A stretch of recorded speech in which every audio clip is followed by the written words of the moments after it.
Back to your real-time forecast, Rob.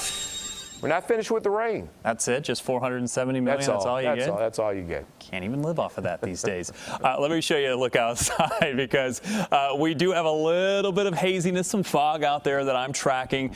I think we're going to see with the moisture that's in place as the temperatures continue to try to cool down. You may be left with a little bit of that by early tomorrow morning. But overall, it's a quieter pattern that's on the way. Doesn't mean it's rain-free, but it is certainly not going to be as active as what we saw this weekend, especially with some of the rumbles of thunder. Most of the winds have gone to calm. That's why the temperatures are trying to cool. They're into the 60s for almost everyone.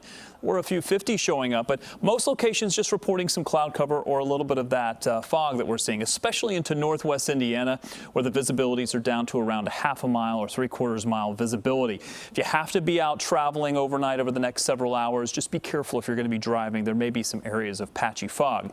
Temperatures into the 60s. I mentioned a few locations into the upper 50s, where the temperatures are the coolest is likely where we're going to have those visibility problems. I expect the temperatures to bounce around a little bit over the next couple of hours, maybe dipping into the 50s before briefly coming back up. Not going to see a lot of movement in the temperatures as we still have a lot of cloud cover left in place. And we also have this spin in the atmosphere, which because of where we're located relative to that spin, we're actually pulling in some north winds. It means that tomorrow, with a north wind in place, we're actually going to be a little bit cooler than where we were today.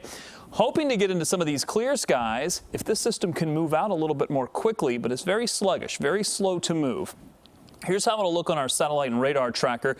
We'll keep a couple of the scattered showers in place even through early morning, but the trend is to weaken those so we don't have the rumbles of thunder that we had to deal with earlier in the day today. And also you just aren't going to see as much coverage, meaning probably most of you won't see a lot of rain from this. It'll be more of a light shower if we do see it. Could be possible tomorrow as the temperatures warm up a little bit.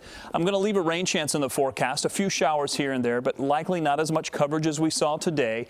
And then we'll continue that same trend as we look to Tuesday. Still some of that moisture in place. Rain chances continue to drop. In fact, I think that trend will continue until we get to Wednesday, where I'm taking rain out of the forecast. It does pop back up for Thursday and Friday, but overall the trend here is to remove rain from the forecast. Not completely, though.